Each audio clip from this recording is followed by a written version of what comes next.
Jaxson Dart was QB2 from the 2025 NFL Draft. Heading into week 1 of his first NFL preseason, we're going to tell you why there's a chance he might start in 2025.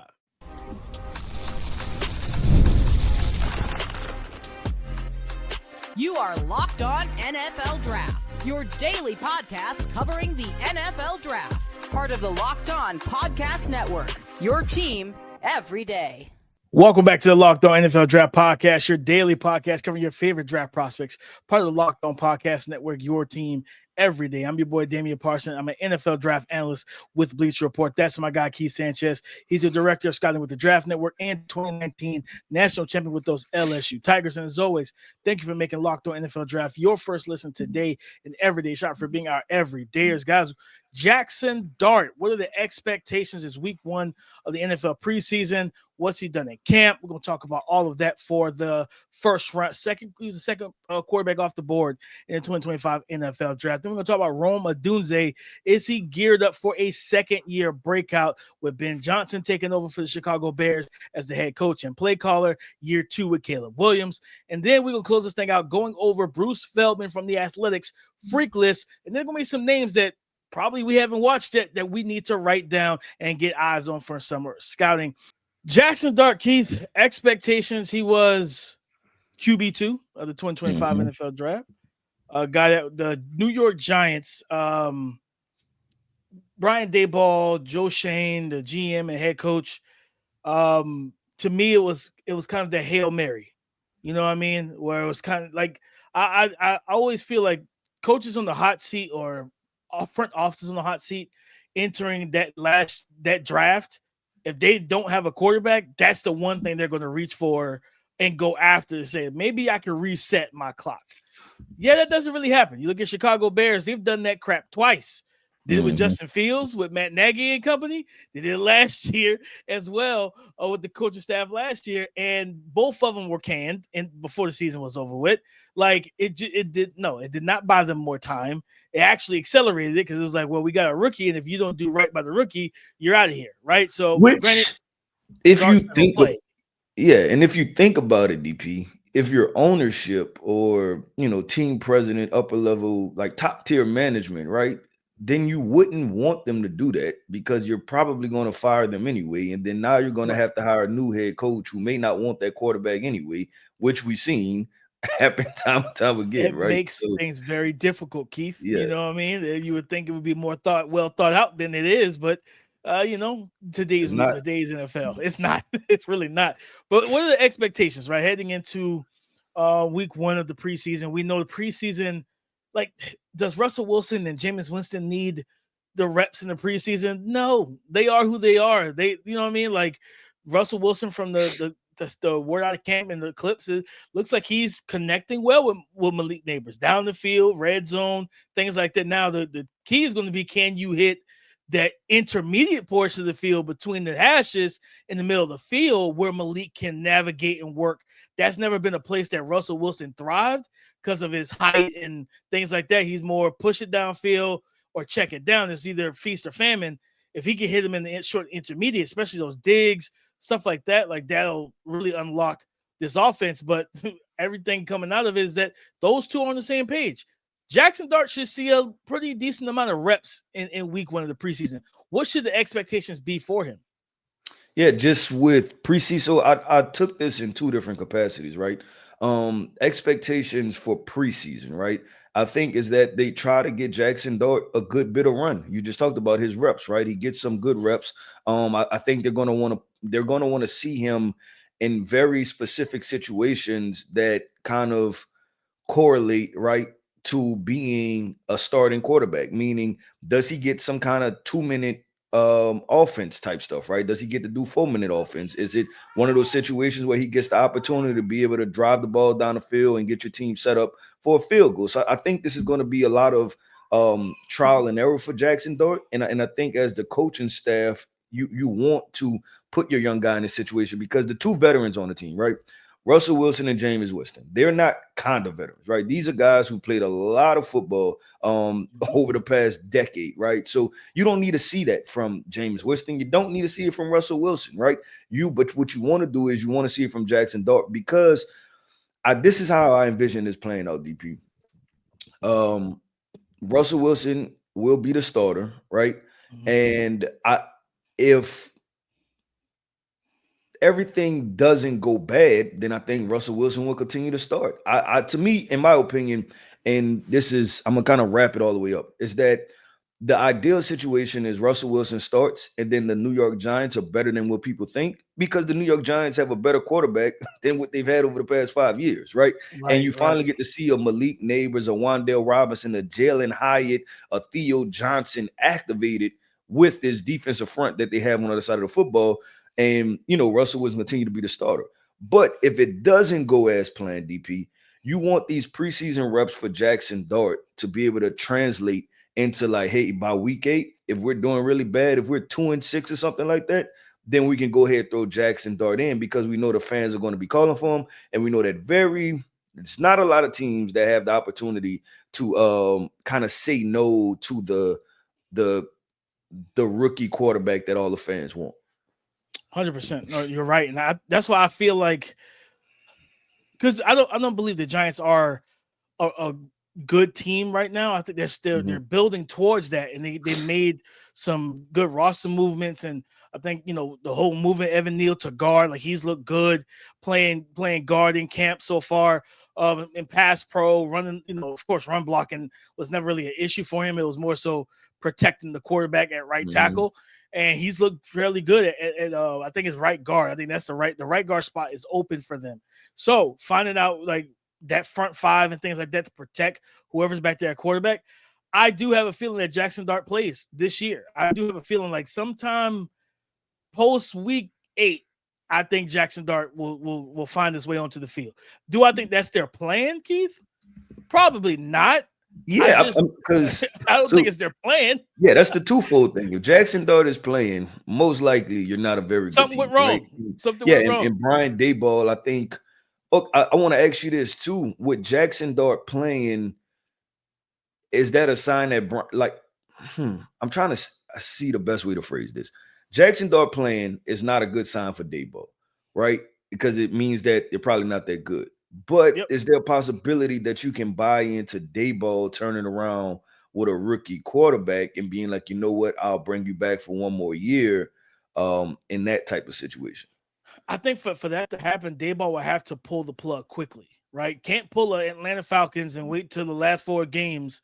Which, if you watch the quarterback show, I think when I go back to and you start to realize when they pulled Kirk Cousins, they were like tops in the division. Like I almost feel like they panicked in some way. I was like, y'all wasn't completely out of it, but no, it wasn't.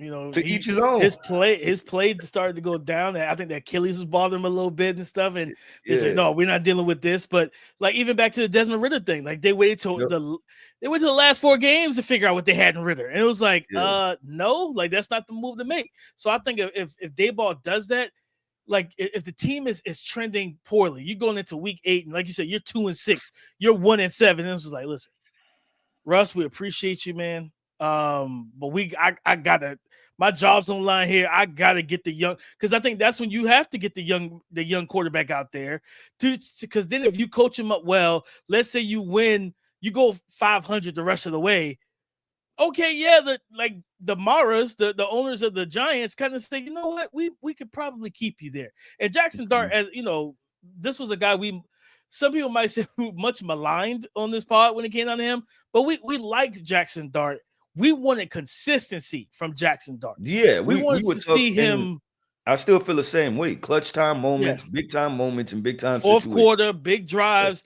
Can you get it? Like, what's the old adage, Keith? You want every offensive drive to end in the kick or a touchdown, either a punt, field goal, extra point, because you scored. I don't want a turnover, Jaxson. I don't want an interception with the game on the line, like the Florida game, and I don't want Kentucky. LSU has been a headache the past couple of years for him because I think it's been 2-3 years in a row where they've been up I want to say double digits maybe, and then LSU has come back. Listen, I understand you're gonna throw for 400 against Middle Tennessee State. I get it, but I want you to give LSU, some of these Texas A&M's. Throw Bama, for Georgia, 275. somebody. Go for 275 against him, right? And I think that's where we've been at. But we've Yeah, always just said be that the consistent. talent is definitely there for Jaxson Dart. But DP, we talking about Jaxson Dart, the rookie. Let's talk about a second-year player, man. A first-round prospect. This guy was paired with Caleb Williams, and this is supposed to be the future of the Chicago Bears passing attack. Are we expecting a Rome Odunze year 2 breakout under new head coach Ben Johnson? Let's talk about that coming up next. This episode is presented by Yahoo Fantasy. This year, me and the Locked On NFL Draft podcast are playing on Yahoo Fantasy, and you should too. Whether you're a first-timer or a veteran making your millionth league. To celebrate 28 years of fantasy football greatness, Yahoo is dropping 28 big new features over 28 days throughout August. To kick it off, they just dropped Yahoo Fantasy Guillotine Leagues, a killer new way to play fantasy football on Yahoo, where the lowest scoring team gets eliminated each week until there's one team left standing. With the season around the corner, now's the time to get your league together and give this new mode a try. If you're more into the classics, you can still play in head-to-head private leagues or join a public league. Stay tuned for more killer announcements and start playing Yahoo Fantasy Football now at yahoofantasy.com/lockedonnfl. Rome Odunze, second-year wide receiver for the Chicago Bears out of the University of Washington, right? Yep. If you remember, he was the star receiver for Michael Penix Jr. over there, cooking with all those receivers that they had that year. When they came out with him, McMillan, Polk, all those guys. Rome was coming off a season last year where he was targeted 101 times, 54 receptions, 734 yards receiving, and 3 receiving touchdowns. He averaged a little over 13. Well, he averaged 13 and a half yards per reception. And that was in a offense that no one liked in Chicago. That offense was terrible. There was a lot of things going wrong with the coaching staff. They either running 2 different offenses because you fired the OC Shane Waldron, bring up, I think it was Thomas Brown, who was like was on the coaching staff with I think Frank Reich in Carolina the first year Bryce was there. And like that, he's taking over in the middle of the season to be the interim OC and play caller. That didn't work out. Now you're learning Ben Johnson's scheme. It's been a lot of moving parts in Chicago for their offense. But I do think that this is a year 2 breakout for him, Keith. And all the reports and everything you track when it pertains to training camp, like Rome has been a dude, like making those contested grabs, being physical, winning with route running, and just being able to win when they need him most. There was a rep, I think it was against Kyler Gordon in the red zone, and he's running kind of a go route fade in the sense up the sideline. Kyler Gordon's in perfect position. Talking about chest to chest, he's in phase. He looks back for the ball, and Rome just goes up and snatches it. And it's just like, yeah, that's a confident player, man. That's a player that's playing up to his level of skill set and playing to where he knows he can thrive and knows that's one of his A traits was ball skills, body control, strength. Because I remember coming into the 2023, was it 2023? Yes. College football season that summer. I wrote when I was still at the Draft Network, I wrote my report on him, and literally everything I had knocked him for that summer, I remember he that. improved. Yep. And I was like, this rarely ever happens with a player. Like, it's like he read my report and said, all right, DP, I got you. You know what I mean? I take care of that. He got stronger. He was more physical, everything. And I think for him, his ability to play that X and that big power slot whenever they need him to, I think that bodes well for this offense in general. I think he's geared up to, truthfully, I think he's going to be the wide receiver 1. DJ Moore is still there. Fantastic receiver. Really love DJ Moore, what he brings to the table. Colston Loveland is starting, now that he's healthy, he's starting to pick up steam in in training camp and things like that. They're realizing, I was reading one of the reports from my guy, I think it's Greg Brooks Jr., and he was talking about just how even when they didn't get close to letting it go in the passing game, his blocking was impressive. And I was like, that's what happens when you have a healthy shoulder, man. Like, so they have weapons over there. I think Rome is going to be wide receiver 1. I think he should be their top receiver and let him and Caleb build that chemistry. They were drafted just a couple picks apart from each other. Yep. Like, you need these two to be your future of this offense. Yeah, I look at it, DP, and I go back to last year, right? And you outlined the offensive strategy, right? Of just having guys run vertical up the field.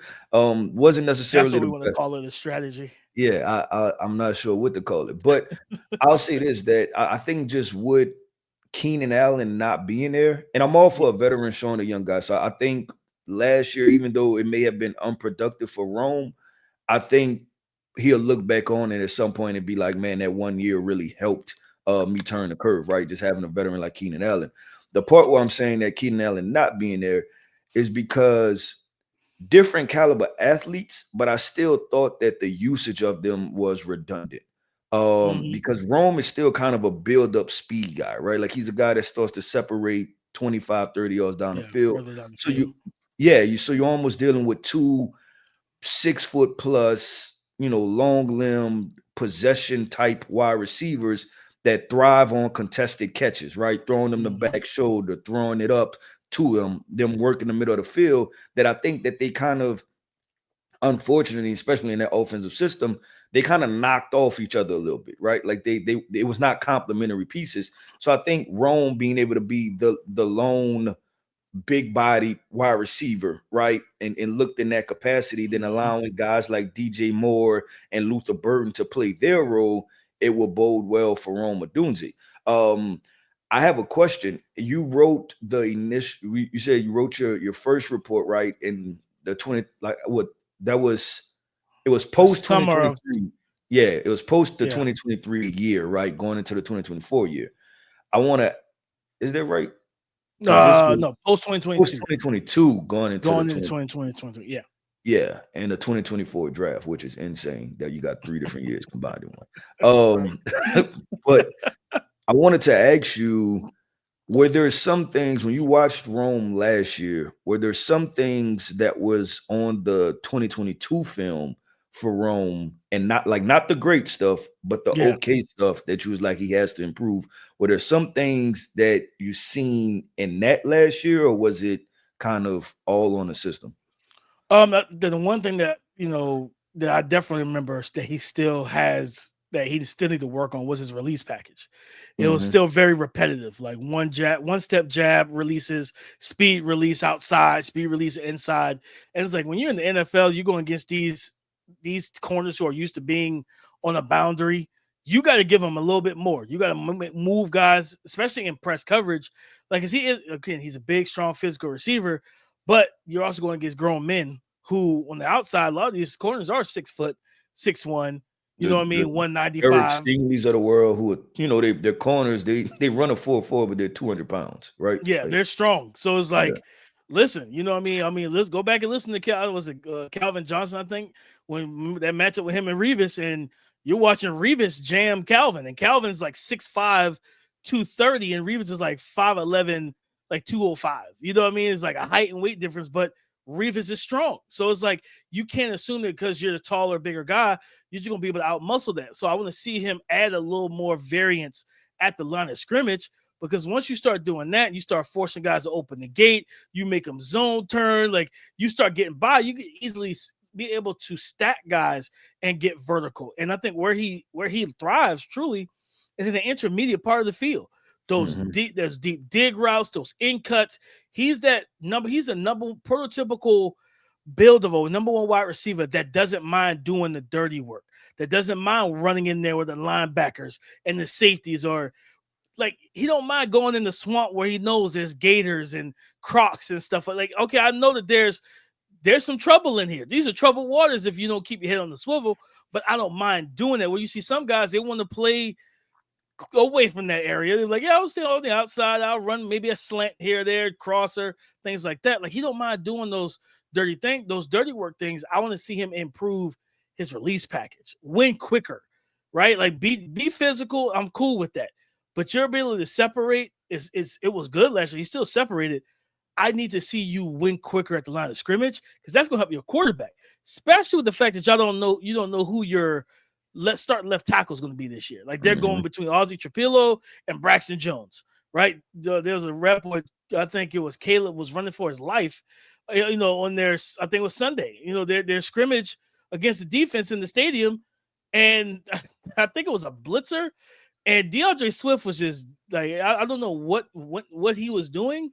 It wasn't protecting Caleb. That's what I know.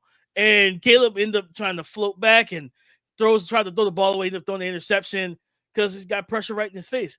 If you're going to have to deal with that type of stuff again, you need to have your receivers get open quick, or at least win quickly at the line of scrimmage so that they can get open quicker and you can get the ball out. Because if Caleb can get the ball out, it's going to really help that offensive line settle in. Also help him with confidence not being hit 68 times. Mm-hmm.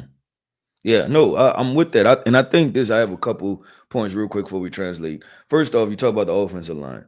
Move Darnell Wright to left tackle. He played left tackle in college. Move him to left tackle. Leave Ozzie Trapillo at right tackle. How about we do that? I think that's the winning combination. Chicago Bears. Secondly, I think what you do is, DP, is, well, not what you do, but the biggest thing is that they have to get on the same page. Caleb Williams and Rome Odunze. Last year they both looked like rookies, not only from them playing individually, but their connection looked very rookie-ish, right? In the sense of the fact of it was, it appeared to be so many different option routes, right? Where Caleb is throwing the ball vertical up the field, Rome is sitting it down. So those are two guys. Like if you want this to pay off in the regular season, y'all have to be doing the work in the offseason, right? The Aprils, the Mays, the Junes, right? Especially now into August, y'all need to stay after practice and get the work in. So I think that will prove beneficial because there was so many lost balls that were just thrown out there that was like, and they both looking at each other, right? Like pointing at each other like, well, I seen this, I seen this. Well, we have to get on the same page if we want this thing to work out. But DP, it is time. The annual Bruce Feldman Freaks list. Yes, talking about some of the top draft prospects, top college football players who are freaks athletically. We're going to talk about those guys, which guys stood off the page to us. We're going to have that conversation coming up next. Ever wish managing your money felt easier? With Monarch Money, it can. Whether you're growing your savings or planning a big purchase, Monarch puts you in the driver's seat. It's like having your own personal CFO, giving you full visibility and control over your finances. Monarch Money is more than a budgeting app. It's a complete financial command center, and you can track all your accounts, investments, and spending in one single place. So in addition to managing your money, you're also building the wealth you've always, and I mean always, longed for. One thing that it surprised but not surprised me at the same time when I started tracking our spending on Monarch Money is just how much we spent on eating out. So now we shop more, save more money, and we eat out less. Take control over your finances with Monarch Money. Use the code LOCKEDONNFL at monarchmoney.com for 50% off your first year. That's monarchmoney.com with the code LOCKEDONNFL for half off your first year. Thank you for making Locked On NFL Draft your first listen today and everyday shot for being our everydayers. Bruce Feldman's annual Freaks List, always a great read.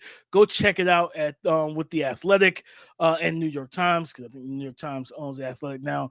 Of course, at number one, I mean, he's not eligible this year, but Jeremiah Smith, the wide receiver from Ohio State, number one freak on the list. And they said Bruce Feldman puts in here, he has an 11-foot broad jump, a 38-inch vertical, and on the GPS, he has hit 23.5 miles per hour at 225 pounds. Like Kadyn Proctor, tackle from Alabama, came up, who's, some people's OT1, came in at 6'7", 366 pounds, but he has 274 pounds of lean muscle with 26% body fat.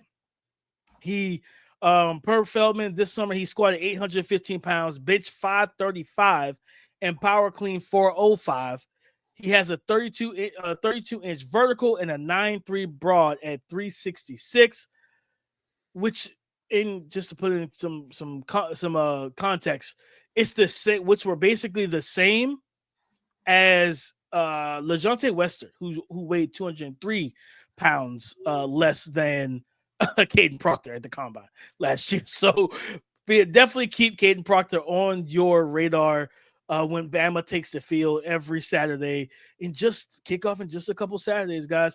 Keep the guy we've talked about a couple times, Nick Harbor, came in at number 3, the wide receiver from South Carolina. And we've talked about it, 10-11 in the 100-meter dash, 20-20 in the 200-meter. And, like, yeah, he's, like, taller, almost 180 pounds heavier than most of the guys he's running against. This is a name I haven't seen before, but I got to get eyes on. Is real quick. I wanted to stop with Nick Harbor just from a draft perspective, like draft prospect perspective. Mm-hmm. Interested to see what he does this year, right? And I know we kind of outlined this a little bit in the scouting notebook, but I want, because I've seen some conversations, in the Twitter/X atmosphere of should he play tight end, be a big X wide, just be that big slot. I'm sorry, not X, big slot wide receiver. So of the the 3 guys you named off so far, I think he's the biggest probably question mark thus far in the list, right? And obviously we know the freaks, but we said this, right, is that you have to become a football player that is fast, not a fast person, a track guy that just happens to play football. So he's the first guy that jumps off to me that I'm like, it'll be intriguing to definitely keep tabs on him. Oh, yeah, everybody's going to be watching Nick Harbor this year, especially with Lenoir Sellers and everybody, that expected leap or step forward for him that everyone is hoping for. Next up, Amari Washington from Oregon, defensive tackle, 6'3", 338 pounds, power clean 385, squatted 755. He's bench 475. On the GPS, he has hit 20.89 miles per hour and jumped 36 inches in the vertical. So this is an explosive guy who's expected to take over. Now that Derek Harmon and Jamari Caldwell are both now in the NFL as rookies. Feldman talks about how he's extremely explosive, and his conditioning has gotten better and better each year, per Dan Lanning, head coach. He's got elite get off and can get knocked and can create knockback on the line of scrimmage, but his technique has come his technique has come a really long way to match that explosiveness and everything that he has. Our guy Peter Woods coming in at number 5, Keith.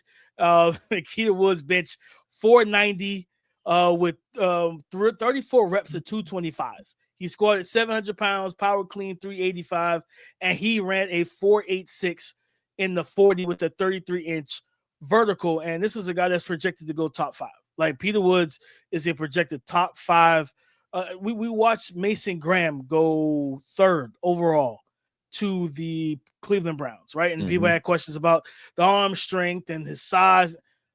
I don't foresee those being question marks about Peter Woods when he comes out. Going to be a much better athlete, more than likely. Physical, powerful, versatile, can play all along the defensive line. And we talked about him in the scouting notebook. This is a guy I haven't seen. I don't know if you've heard much about him, with all your connects at LSU. Dominic McKinley, LSU defensive tackle, and everything. He's like a 5-star defensive lineman that they have.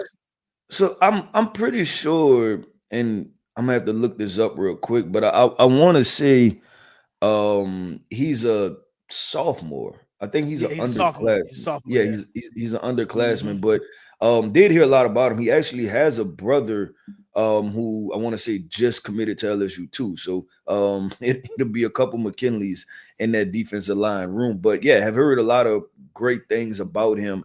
He'll definitely be a name for the 2027 draft. Possibly if he staying up and keep it going, but definitely could be an impact player this year. And like they said, 6'6", 300 pounds. I think if you think about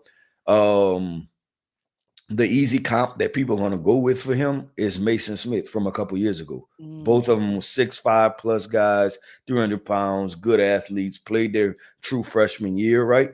I think that's what people are going to automatically go to, but I think McKinley's game is a tad bit different. Quick quote from head coach Brian Kelly: We ran out of weights for him to max squat. He has a max squat of 650 at 6'6", almost 310 pounds. Zane Durant made the list at number 8. Keldrick Falk made it out of Auburn, defensive lineman at number 9. The guy I have to get eyes on, Keith, I don't know if you've got a chance to watch him yet. Ohio State linebacker Sonny Styles. He's a 20-year-old. He won't turn 21 until basically the end of the regular season. It looks like November. 6'4" and a half, 243 pounds, 11-inch broad, 40-inch in the vertical jump, squatted 675 and everything. And they said that if it were not for Jeremiah Smith, he'd be the Ohio State's biggest or highest rated freak on the list. And Styles even said that Smith is a little faster than he is, but because Smith hit 23 and a half on the GPS, while I think one of his last year was for Sonny Styles, a linebacker, 23.2, and his more recent was 22.8. So it's a tall, long-limbed. I believe he's a former safety that converted down two seasons ago, 2 off seasons ago, to playing linebacker. I got to get eyes on this young man because he is very much so. Looks like that kind of prototypical just playmaking second level defender who's still really young.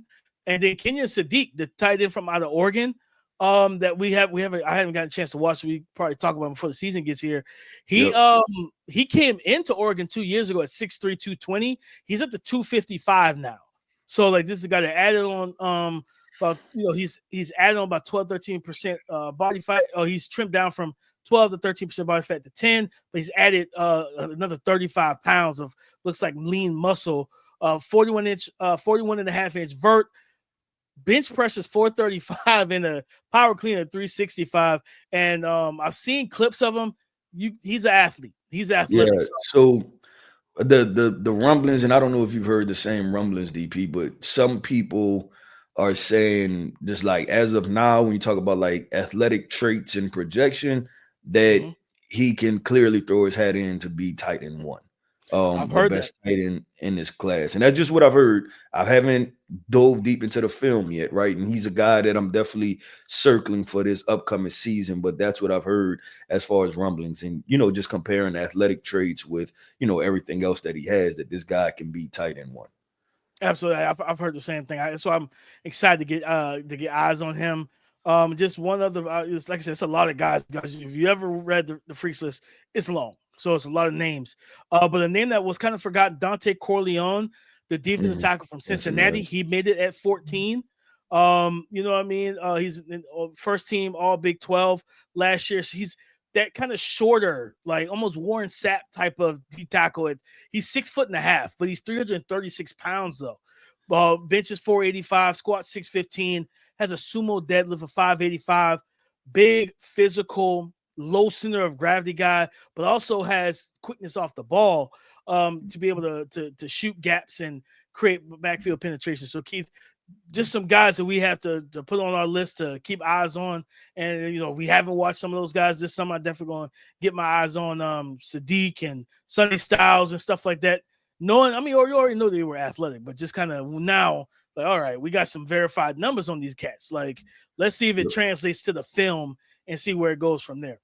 Yeah, then one last guy, DP, I'm going to mention because I just watched him over the weekend. Bryce Lance, Trey Lance's brother.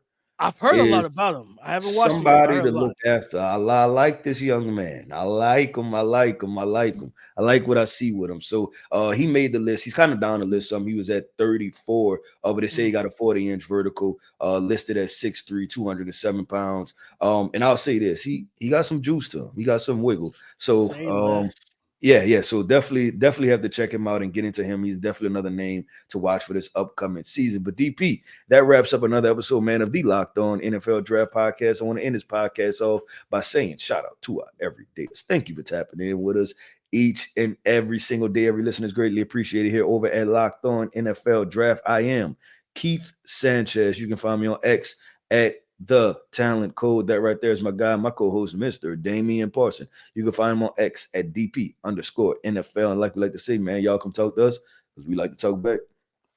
Go subscribe and follow for free on YouTube, wherever you listen to podcasts. You get the latest episode as soon as it is available. On tomorrow's show, guys, we're going to talk about the NFL rookies that have the most pressure on them heading into week 1 of the preseason. Who needs to perform to kind of match the hype from training camp, from the 2025 NFL draft. So we'll talk about that on tomorrow's show. So come and join the conversation again tomorrow on the Locked On Podcast Network, your team every day.